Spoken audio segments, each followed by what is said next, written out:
Dear aspirants, आज का जो हमारा वीडियो होने वाला काफ़ी स्पेशल वीडियो है, क्योंकि मैंने कई बार आपसे ये वादा किया था कि मैं आप सभी लोगों को द्रव्यमान और भार में अंतर समझाने ज़रूर आऊँगा, लेकिन ये अंतर बिल्कुल भी किताब के जैसा नहीं होगा। अर्थात जैसा आप किताब में पढ़ते आए हैं वैसा आपको अंतर इसमें मैं नहीं बताने वाला। मैं थोड़ा सा एक ज़्यादा एक्सप्लेन्ड व्यू में और एक्सप्लेन्ड वे में आपको बताऊंगा, लेकिन उस चीज़ को आप हमेशा अपने पास दिमाग में संजो कर रख सकते हैं। इसलिए इस वीडियो को आप पूरी तरह से देखेंगे और यदि आपको बीच में अच्छा लगे तो आप इसको लाइक कर दीजिएगा, और अगर आप हमारे इस चैनल पर नए हैं तो इसको सब्सक्राइब कर लें और इस चैनल को ज़्यादा से ज़्यादा शेयर करिए। तो दोस्तों, आज का वीडियो शुरू करते हैं।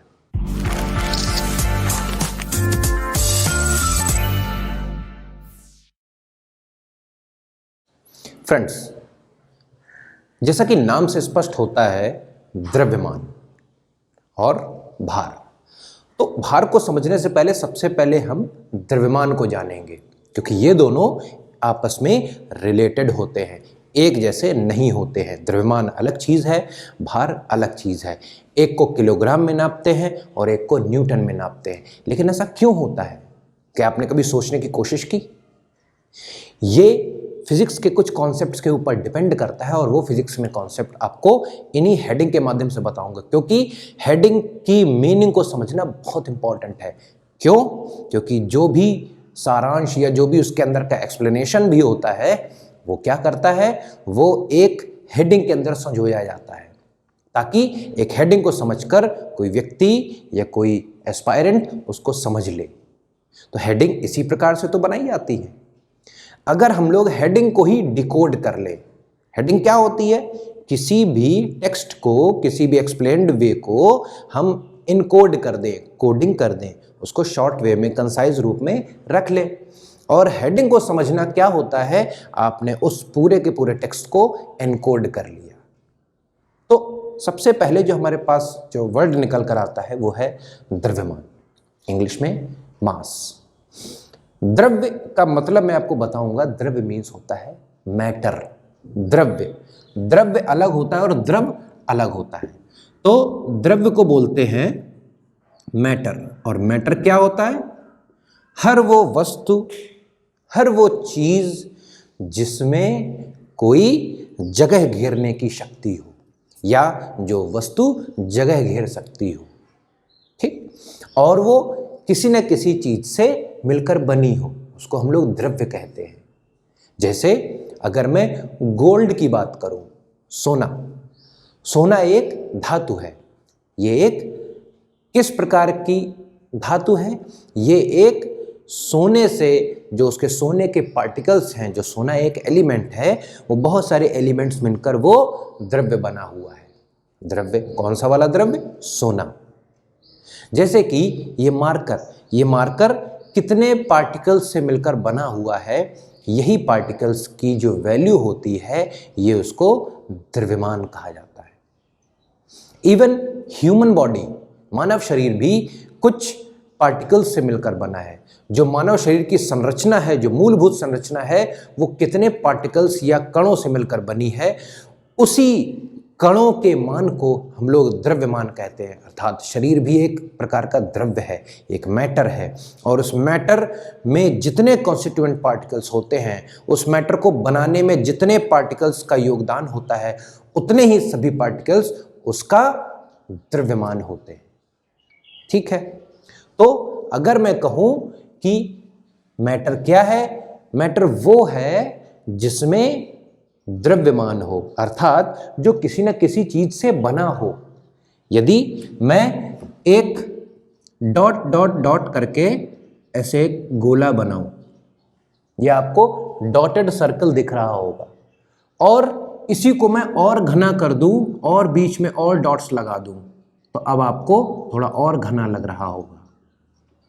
इसी प्रकार से मैं सारे सर्कल को पूरे डॉट से भर दूं, तो ये हमारा एक जो द्रव्य है, ये किससे मिलकर बना है? ये बहुत सारे सूक्ष्मतम डॉट्स से मिलकर बना है। तो ये जितने भी डॉट्स होंगे, ये उसका द्रव्यमान होगा। Number of constituent particles is called the mass. जो वस्तु किसी पार्टिकल से मिलकर बनी होती है, उस पार्टिकल की वैल्यू को ही हम लोग मास कहते हैं और इस वैल्यू को हम लोग किलोग्राम में डिनोट करते हैं। तो द्रव्यमान क्या होता है? द वैल्यू ऑफ मैटर, द्रव्य का मान, द्रव्य की वैल्यू, कितने पार्टिकल से वो मिलकर बनी हुई है। आपका शरीर, सीट, बेंच, पंखे, पेन, कुछ भी दुनिया में यदि कोई चीज है तो वो मैटर है, और यदि वो मैटर है तो उस मैटर का कोई मान होगा। मैटर अर्थात द्रव्य, अगर वो द्रव्य है तो उस द्रव्य का कोई ना कोई मान अवश्य होगा। ठीक, तो हमने यहां पर द्रव्य के मान को समझा, अर्थात द्रव्यमान को समझा, अर्थात मास को समझा। मास के बाद यदि हम किसी मास की वैल्यू निकालें, उदाहरण के तौर पर यदि सोना है, गोल्ड की वैल्यू है आपके पास 1 kg, 1 किलोग्राम। ध्यान रखने वाली बात यह है कि मास को हम लोग किलोग्राम में नापते हैं, मास किलोग्राम में नापा जाता है। अब ये गोल्ड की जो मास है 1 किलो है, 1 kg, लेकिन ये बिल्कुल भी वजन नहीं है। वजन आपको कैसे पता चलेगा? जब आप इसको किसी ऐसी जगह पर रखेंगे जिसमें उस पर जी लगे। जी क्या होता है? स्मॉल जी। स्मॉल जी अर्थात गुरुत्वीत्वरण, गुरुत्वीत्वरण या एक्सेलरेशन ड्यू टू ग्रेविटी। यदि इस 1 किलोग्राम गोल्ड को, अर्थात ये जो गोल्ड है, ये जो गोल्ड मैटर है, ये इसके जो मैटर की वैल्यू है, इसमें 1 किलोग्राम पार्टिकल्स हैं।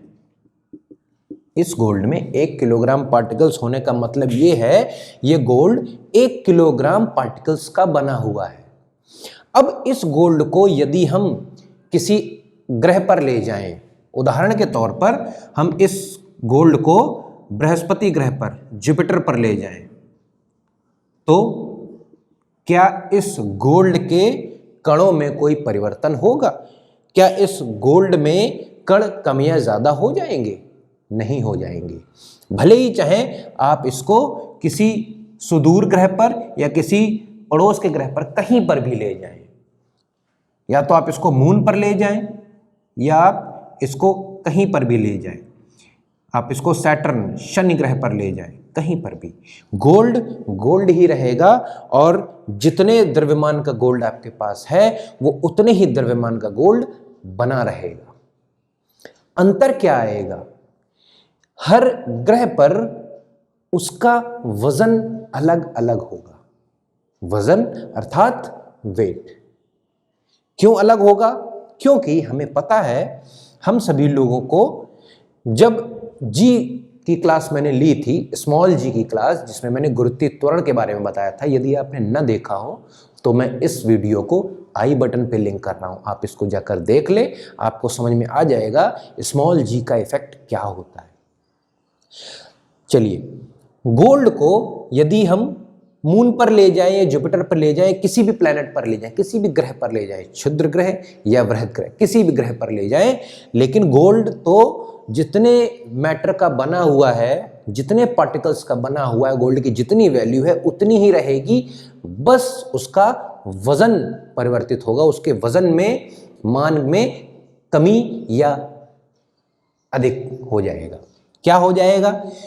मान लीजिए हम इस गोल्ड को अंतरिक्ष से लेकर हम धरती पर ले आए। ये अंतरिक्ष में है गोल्ड, इसको हम धरती पर ले आए, अर्थ पर। मैंने आपको बताया था अर्थ पर क्या होता है? अर्थ पर गुरुत्व बल होता है। सभी प्लेनेट पर कोई ना कोई गुरुत्व बल जरूर होता है, जिसके कारण क्या होगा? मान लीजिए हमारी अर्थ है, इस अर्थ पर हमने ये गोल्ड रख दिया। अब ये गोल्ड, ये अर्थ है, अर्थ का एक केंद्र है। सभी प्लैनेट्स की एक खासियत क्या होती है कि वो सभी चीजों को अपने केंद्र की ओर खींचने का प्रयास करती है, जिससे उसमें क्या उत्पन्न हो जाता है? त्वरण उत्पन्न हो जाता है। किसके कारण? गुरुत्व बल के कारण। तो गुरुत्व बल के कारण उत्पन्न होने वाले त्वरण को हम लोग गुरुत्वीय त्वरण या स्मॉल जी कहते हैं। अब पृथ्वी पर स्मॉल जी का मान होता है 9.8 मीटर पर सेकेंड स्क्वायर, या हम इसको लगभग और 10 भी कह सकते हैं, 10 मीटर प्रति सेकेंड स्क्वायर, 9.8 या कुछ हद तक लगभग अप्रॉक्सीमेटली 10 मीटर पर सेकेंड स्क्वायर। अर्थात इस गोल्ड पर एक गुरुत्व बल लग रहा है जो कि इसको केंद्र की ओर खींचने का प्रयास कर रहा है। किसकी वजह से? इस जी, इसमें क्या उत्पन्न हो जाएगा? जी उत्पन्न हो जाएगा। कितना जी उत्पन्न हो जाएगा? 9.8 या 10 लगभग। तो इस जी का इफेक्ट क्या होगा? ये गोल्ड तो 1 किलो का था, इसका मान 1 किलो का था, लेकिन जैसे ही इस गोल्ड को हमने अंतरिक्ष से लाकर धरती पर रखा तो धरती पर जी का प्रभाव पड़ गया। धरती हर चीजों को 10 मीटर प्रति सेकेंड स्क्वायर की त्वरण से अंदर की ओर खींचती है। तो इसमें 10 का गुणा करके जो वैल्यू मिलती है 10 एकन 10, 10 1 10। तो इसमें क्या उत्पन्न हो गया? इस पे क्या लग रहा है? इस पे फोर्स लग रहा है। कौन फोर्स लगा रहा है? पृथ्वी फोर्स लगा रही है। तो फोर्स से क्या उत्पन्न हो गया? एक्सेलरेशन या त्वरण उत्पन्न हो गया, और इस त्वरण का प्रभाव इस मास पर पड़ रहा है गुणनखंड के रूप में, गुणा हो रही है। तो हर प्लैनेट पर जी की गुणा अलग अलग होती है। किसी अपने धरती पर जी कुछ है, मार्स पर जी कुछ होगा, जुपिटर पर जी कुछ होगा। ठीक है, तो जुपिटर पर जी पृथ्वी के जी का 2.7 टाइम्स होता है, यानी कि 2.7 गुना। यदि धरती पर जी 10 है तो जुपिटर पर जी 27 होगा। तो जुपिटर हम लोग 27 से गुणा करते हैं। तो मास तो वही है। मास को जब हम किसी एक ग्रह पर लाते हैं तो उस ग्रह का जो जी होता है उससे मल्टीप्लाई हो जाता है, गुणा हो जाती है, और बन के आता है जी की वैल्यू के साथ जो बनकर जो फोर्स लगा तो हमारा वेट निकल आता है। तो वही होते हैं वेट। तो वेट क्यों आया? क्योंकि धरती ने हम पर फोर्स लगाया। वेट क्यों आया? क्योंकि धरती ने हम पर फोर्स लगाया, और जिसके कारण 10 मीटर प्रति सेकंड का त्वरण इस सोने में उत्पन्न हो गया। तो जो फोर्स लगाया उसी फोर्स को हम लोग न्यूटन कहते हैं। न्यूटन फोर्स का मात्रक होता है। The unit of force is Newton. इसीलिए हम लोग वेट को न्यूटन में तौलते हैं। तो अब मैं क्या कहूँगा, जो 1 किलो का मास था वो अर्थ पर कितना वेट उस पर आ गया? अर्थ पर उस 1 किलो मास की गुणा किससे कर दी गई? 10 मीटर प्रति सेकंड स्क्वायर से कर दी गई। तो आ जाता है क्या? 10 1 10। ठीक है, तो आप समझ रहे होंगे क्या हो गया? किलोग्राम मीटर पर सेकेंड स्क्वायर, 10 किलोग्राम मीटर पर सेकेंड स्क्वायर। और ये किलोग्राम मीटर पर सेकेंड स्क्वायर क्या होता है? यही तो फोर्स होता है। किलोग्राम, मैंने फोर्स बताया था F = ma। तो m किस में नापते हैं? द्रव्यमान को किलोग्राम में नापते हैं, और एक्सेलरेशन को हम लोग मीटर पर सेकेंड स्क्वायर में नापते हैं। तो फोर्स की एक तो यूनिट ये हो जाती है, और एक SI यूनिट क्या होती है? न्यूटन भी होती है। तो हम लोग इसको न्यूटन भी कहते हैं। तो धरती पर उस 1 किलोग्राम द्रव्यमान के सोने का जो वजन होगा वो 10 न्यूटन होगा, वेट। ठीक है, अब इसी 1 किलोग्राम सोने को यदि हम बृहस्पति ग्रह अर्थात जुपिटर पर ले जाएं तो जुपिटर पर जो 1 किलोग्राम सोना है उससे जुपिटर के जी की गुणा होगी। जुपिटर पर जी कितना होता है? 27 मीटर प्रति सेकेंड स्क्वायर। तो क्या हो जाएगा? 27 न्यूटन। तो अब आपने देखा मास तो वही है 1 किलो, 1 किलो मास वही है, लेकिन वो भिन्न भिन्न जगहों पर उस पर भिन्न भिन्न जी की गुणा हो रही है। जी अर्थात गुरुत्वीय त्वरण की गुणा होते ही उसमें क्या उत्पन्न हो जाता है, त्वरण उत्पन्न हो जाता है, जिससे फोर्स लगता है, फोर्स के कारण वजन आ जाता है। तो जो हम लोग तराजू में तौलते हैं वो हम लोग एक्चुअली में वजन तौलते हैं। उसका मास तो 10 से भाग करने पर आएगा, क्योंकि 10 से गुणा करने पर तो वजन आता है। यदि हमको किसी वस्तु का मास निकालना हो तो हम उसको 10 से डिवाइड कर देंगे, भाग कर देंगे, तो हमको उसका मास प्राप्त हो जाएगा। फॉर एग्जाम्पल, अगर आपने तराजू में 10 किलो सोना तोला, तो तराजू किस प्रकार से तौलता है? तराजू तो एक वजन को तौलेगा, वेट को तौलेगा। तो यदि वेट है 10 न्यूटन, हमेशा ध्यान रखिए, कभी भी आपसे अगर पूछा जाए कि आपका वेट क्या है, आपका वजन क्या है, तो कभी आप किलोग्राम में नहीं बताइएगा, आप हमेशा वेट को बताएंगे न्यूटन। क्यों? क्योंकि ये वेट तो आया है धरती के द्वारा लगाए गए बल के कारण। तो बल का मात्रक क्या होता है? न्यूटन होता है। तो यदि सोने का वजन 10 किलोग्राम आपने तराजू पर तौला, तो तराजू तो पृथ्वी पर रखा हुआ है, तो पृथ्वी का जितना त्वरण है वो तो इसमें मल्टीप्लाई हो ही चुका होगा, तभी तो तराजू ने आपको 10 बताया। अर्थात अगर इस गोल्ड का मुझे मास निकालना होता, अर्थात द्रव्यमान निकालना होता, तो हमको ये जो गुरुत्वीय त्वरण है इसको हटाना है, तभी तो मास निकलेगा। क्योंकि मास में जब हमने जुपिटर या अर्थ के गुरुत्वीय त्वरण का गुणा किया था, तभी तो हमको ये वेट मिला था। और जब वेट ऑलरेडी है, अर्थात हम क्या समझेंगे, उसमें ऑलरेडी 10 की गुणा हो चुकी होगी या 9.8 की गुणा हो चुकी होगी, तो हमको उसको मास निकालना है अर्थ पर वेट इतना है 10, तो उसका मास क्या हो जाएगा? मास हो जाएगा 10, तो है ही, और उसमें से हम लोग गुरुत्वीय त्वरण की भाग दे देंगे, तो क्या हो जाएगा? 10 × 10, तो 1 kg। मास किस में होता है? केजी में। अब यदि वेट कहें कि इतना है 568 न्यूटन धरती पर, अर्थ पर, तो इसका मतलब क्या हो जाएगा? इस 568 न्यूटन में तो 10 की गुणा ऑलरेडी हो चुकी होगी, तभी तो आपने तराजू पर वजन तौला ना। वजन तो तराजू पे तौलेगा, और तराजू कहाँ रखा हुआ है? धरती पर रखा हुआ है, और धरती पर जी की तो गुणा हो ही जाती है। तो यदि हमको इसका मास निकालना होगा तो मास से हम मास को फिर डिवाइड करेंगे, इस 568 न्यूटन से डिवाइड कर देंगे हम धरती के गुरुत्वीय त्वरण की, तो गुरुत्वीय त्वरण हट जाएगा और निकल के आ जाएगी वैल्यू, ये आ जाएगा 56.8। मास किस में होता है? किलोग्राम में होता है।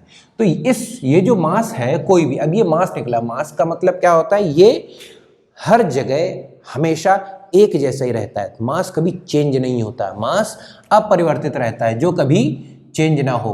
तो मास जो है चेंज हो ही नहीं सकता, लेकिन जो वजन होता है, जो वेट होता है, वो चेंज हो सकता है। और कितना चेंज होगा? जितना उस ग्रह के गुरुत्व बल का मान होगा। ठीक है, तो गुरुत्व बल हर ग्रह का अलग अलग होता है, और जब गुरुत्व बल अलग अलग होता है तो उस पर अलग अलग ही त्वरण उत्पन्न होगा। तो अलग अलग त्वरण उत्पन्न होने का मतलब हमको उतने ही त्वरण की गुणा अलग अलग प्लैनेट पर अलग अलग बार करनी पड़ती है। तो यदि कोई आपसे कहे आपका वजन 45 किलोग्राम है, तो मैंने किस बारे में बात करी? W, वजन, वेट कभी किलोग्राम में होता ही नहीं है, वेट किस में होगा? न्यूटन में होता है। तो जब भी आपसे कोई पूछे आपका वजन 45 किलो है, तो आप कहेंगे, उसको सुधारेंगे, 45 किलो नहीं, 45 न्यूटन। तो वो कहेगा क्यों? क्योंकि ये जो न्यूटन आया, ये एक फोर्स है, ये पृथ्वी के द्वारा लगाया गया है, हमको पृथ्वी नीचे खींच रही है, तो हमको एक अपने में एक आभासी जो वजन होगा महसूस होता है। ये सब आभासी ही है, ये सब वर्चुअल ही है, ये रियल नहीं है कुछ। अभी आप अपनी बॉडी को जुपिटर पर ले जाएं तो जुपिटर पर ज़्यादा खिंचाव महसूस होता है। तो जुपिटर पर जब ज़्यादा खिंचाव महसूस होगा तो आपको क्या लगेगा? आपको शायद चलने में भी दिक्कत होगी, आप काफ़ी धीमे धीमे पैर, ऐसा लगेगा पैरों में कुछ बेड़ियां बांध दी गई हो, बहुत वजन डाल दिया गया हो। तो जुपिटर पर क्यों ऐसा लगेगा? क्योंकि जुपिटर पर जी का मान बहुत ज़्यादा है। मैं आपको और किसी बड़े ग्रह या तारे पर अगर कह दूं, जैसे सूर्य पर कई हजारों लाखों गुना उस पर जी लगता है, तो सूर्य पर यदि कोई साबित बचा रहे तो वो चल नहीं पाएगा। उसको क्यों नहीं चल पाएगा? क्योंकि सूर्य का जो केंद्र है उसको बहुत ही ज्यादा शक्ति से नीचे की ओर खींच रहा है, तो उस शरीर में ज्यादा बल की अनुभूति होगी और वो ज्यादा अपने आप को खिंचा केंद्र की ओर महसूस करेगा, और इसके कारण वो क्या कहेगा, आज मेरा वजन कुछ ज्यादा मालूम पड़ रहा है, मैं चल नहीं पा रहा हूं। तो किसी भी वस्तु में वजन उस ग्रह के, प्लैनेट के गुरुत्वाकर्षण अर्थात एक्सेलरेशन ड्यू टू ग्रेविटी के कारण ही आता है। अपितु क्या होना चाहिए, मास तो हमेशा सेम रहता है, और वही मास क्या होता है, मास मैं भी हूं, आप भी हैं, ये मार्कर है कोई भी चीज। तो यदि किसी भी चीज को हम लोग अलग अलग प्लैनेट्स पर रखें तो अलग अलग प्लैनेट्स पर उस प्लैनेट के जी की गुणा हो जाएगी और निकल आएगा वजन। तो वेट क्या होता है, वेट कैसे निकलता है, जब हम लोग किसी भी मास में उस प्लैनेट के जी की गुणा कर देते हैं तो हम लोग वहां का उसको वेट कहते हैं। वेट WEIGHT, उसको हम लोग वेट कहेंगे। और वेट एक प्रकार का फोर्स ही तो होता है जो कि उस प्लैनेट के द्वारा लगाया गया नीचे अपने केंद्र की ओर खींचने के लिए। तो जिस प्रकार से W बराबर mg, उसी प्रकार से फोर्स बराबर भी mg हो सकता है। और वैसे भी फोर्स बराबर ma तो हमने पढ़ा ही है, F = ma। तो a क्या होता है, त्वरण ही तो होता है, एक्सेलरेशन ही तो होता है। तो आप चाहे F = m × a कहें या ग्रेविटी वाला जो त्वरण है आप उसको कहें, फोर्स तो फोर्स है। और वेट कैसे निकलता है, वेट जब किसी मास को हम किसी प्लैनेट पर ले जाएं और उस प्लैनेट की जो भी एक्सेलरेशन ड्यू टू ग्रेविटी है या गुरुत्वीय त्वरण है उसकी गुणा कर देते हैं तो हमको वेट पता चल जाता है। यदि कोई चीज, किसी चीज का मास 10 किलो है तो उसका वेट कितना हो जाएगा, 10 की गुणा उस प्लैनेट के, उस ग्रह के जी की वैल्यू से कर देंगे। उदाहरण के तौर पर यदि एक का मास 10 किलो है और वो जुपिटर पर रखा है तो हम उसकी 27 से गुणा कर देंगे, और 27 से गुणा करने का क्या मतलब हो जाएगा, काफ़ी ज़्यादा उसका वजन हो जाएगा। यदि इसी 10 किलो के मास को हम लोग किसी सूर्य पर रख दें, किसी तारे पर रख दें, तो उसमें और वजन की अनुभूति होगी, और उसका मास तो वही रहेगा लेकिन वो वजन में आभासी अनुभूति प्रतीत होती है। तो वजन एक आभासी चीज़ है, वर्चुअल चीज़ है, जबकि मास एक रियल चीज़ है, क्योंकि मास चेंज नहीं कर सकते। तो जो अपरिवर्तित हो, जिसको आप परिवर्तित ना कर पाए, विच इज़ नॉट चेंजेबल, तो वो क्या कहलाता है, वो मास होता है। मास कभी भी किसी भी प्लैनेट के हिसाब से चेंज नहीं होता है। मास जैसा बना है वो पार्टिकल या वो मैटर, वो द्रव्य, वो वैसा ही बना रहेगा, उसके पार्टिकल्स उतने ही रहेंगे, ना घटेंगे ना बढ़ेंगे। लेकिन वजन क्या होता है, हर प्लैनेट पर जो आभासी जो गुरुत्व बल, गुरुत्वीय त्वरण लग रहा होता है, उसकी वजह से जो आभासी जो उत्पन्न हो जाता है उसी को हम लोग वजन कहते हैं, और ये हर प्लैनेट के हिसाब से अलग अलग होता है। फ्रेंड्स, आज के बाद मुझे तो नहीं लगता है कि शायद आपको इसमें कोई भी परेशानी होने वाली है। पूरी तरह से वीडियो क्लियर, आपको सारे डाउट्स आपके क्लियर कर चुका होगा।